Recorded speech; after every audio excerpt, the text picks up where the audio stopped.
Le grand néant intersidéral. J'ai écrit ce texte d'une traite dans la nuit du 2 au 3 mars 2024, entre 3 et 5 heures du matin, et je l'enregistre d'une traite en cette soirée du 8 mai.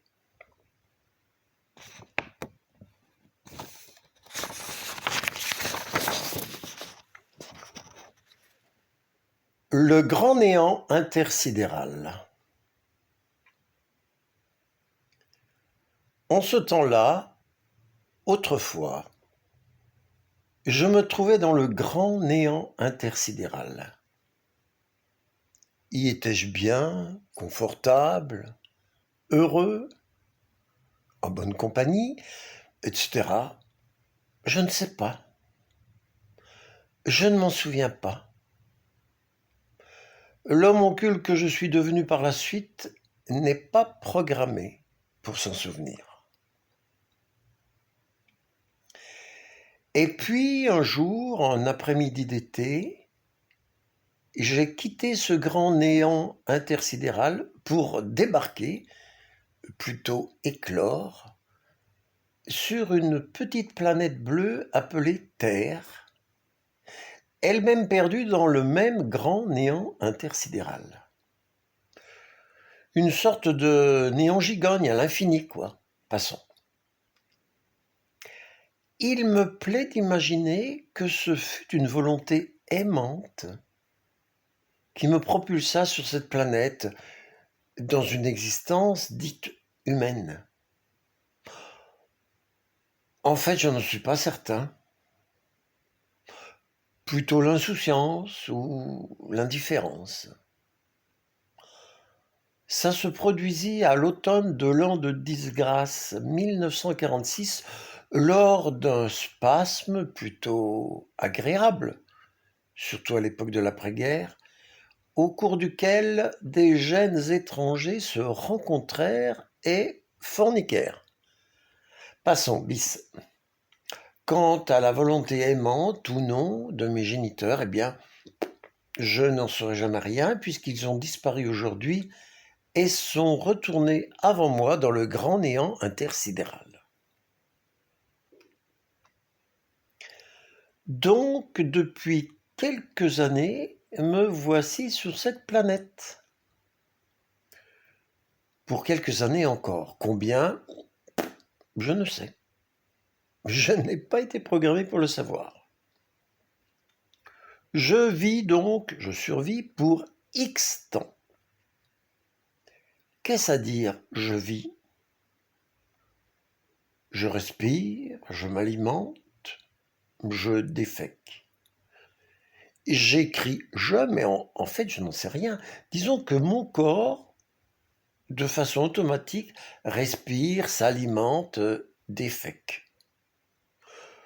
Au niveau des idées ou des émotions, je suis alternativement joyeux ou triste, plutôt joyeux, encore curieux, souvent ébahi par ce qui m'arrive. Il m'arrive aussi d'aimer ou d'être aimé. Mal. Parfois, à mesure que je vieillis, mon enveloppe corporelle s'use et flétrit, normal, comme les feuilles qui jaunissent à l'automne, ou la moindre bricole qui s'use et soudain casse. Comme par exemple mon bracelet de montre durant cette nuit, il faudra qu'on le remplace, donc banquer, merde. Ainsi, à l'instar de ces objets à obsolescence programmée, comme disent les intellos, qui inventent et jouent avec des mots pour masquer leur ignorance crasse de bipèdes issus du grand néant intersidéral, l'amour casse. L'orgasme lasse, la fidélité s'efface. Seule l'amitié peut-être. C'est sans doute pourquoi j'ai griffonné hier sur mon agenda mon unique, mon plus fort désir aurait été de rencontrer mon Étienne de la Boétie.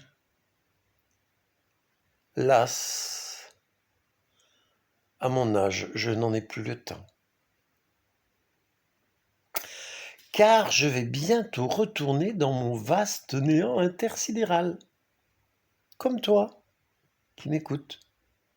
Comme tous ces fringants jeunes gens ou ces donzelles affriolantes qui exhibent insolemment jeunesse et beauté comme passeport pour l'éternité.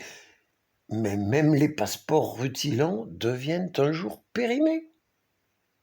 Ouf, il y a une justice. Sorry pour la digression. Où en étais-je? Je vais donc un jour trépasser. Comme toi, comme nous tous. Quand? Comment? D'une manière agréable ou déplaisante? Comme lors de ma naissance, dans le sang, les glaires, les cris de terreur ou de souffrance? Je n'en sais rien. Absolument rien. Je n'ai pas été programmé pour savoir ces choses. Sans doute est-ce mieux. L'ignorance est toujours plus confortable. La seule certitude, l'issue est certaine. Ça me pend au nez. C'est factuel. Comme disait souvent mon ex-amant, avec qui néanmoins j'ai baisé hier à la sauvette, car tout ce qui est bon est encore bon à prendre. Avant de me fondre bientôt dans le grand néant intersidéral, forcément froid et asexué, du moins je présume. J'y serai sans doute privé de souffle, privé d'énergie, privé de musique. Pas même le bac du dimanche qui commence sur France Musique dans 3 heures. Privé de poésie, privé d'orgasme. Privé aussi de mon forêt noir préféré de chez Joseph. Tant pis. C'est écrit donc privé de tout, de tous, avant de redevenir rien. Avant de redevenir rien dans ce foutu grand néant intersidéral. On y revient toujours. Forcément. Fatalement. Absolument. Rien.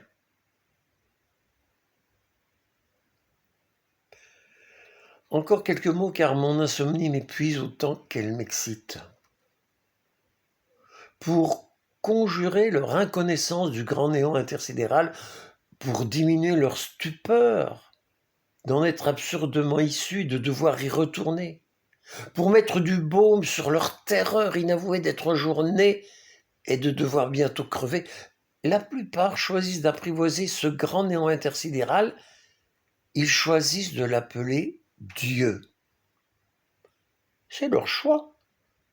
Ils s'y tiennent, s'y maintiennent, comme ces gosses qui veulent croire encore au Père Noël tout en continuant de pisser au lit, parce que, inconsciemment, ils voudraient régresser pour devenir et rester des fœtus inconscients et insensibles. Donc heureux. Passons, c'est trop dégoûtant.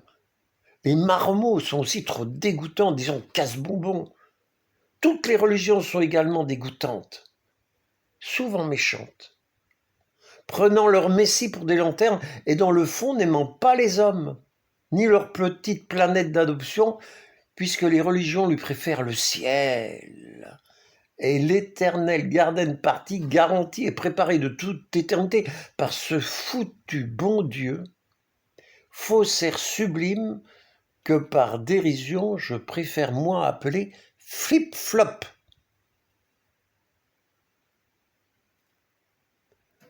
Comme lui, je vais bientôt devoir faire un flop pour retourner dans le grand néant intersidéral. Quand, comment, etc. Confère supra. Donc j'en termine. Avant de sombrer, j'espère, dans le sommeil réparateur qui sauve la moitié de notre vie, malgré parfois d'horrifiques cauchemars ou pour certains des crises d'asthme nocturnes qui doivent être autrement pires que mes cogitations. Donc pour finir, 2 citations pour clore provisoirement le débat. Rilke d'abord. La vie est difficile, il faut s'y tenir. Ok, je m'y tiens. Même si je tique sur son « il faut » moralisateur. Céline ensuite, ce grand et cher salopard qui écrivait comme un dieu. Son constat est doux et plaisant au soir de sa vie. La vérité de ce monde, écrit-il, c'est la mort. La vie n'est qu'une ivresse, un mensonge. C'est délicieux et bien indispensable. Le bonhomme s'était radouci en devenant vieux. Merci Ferdinand. Et peut-être à très bientôt, qui sait, dans le grand néant intersidéral et primordial dont nous sommes, toi et moi, sortis, et qui, après une parenthèse terrestre, nous est pour l'éternité garanti. Oui, en attendant, c'est sans doute, comme tu dis, délicieux et indispensable. Somme toute pas si mystérieux que ça, ni si affolant, non ?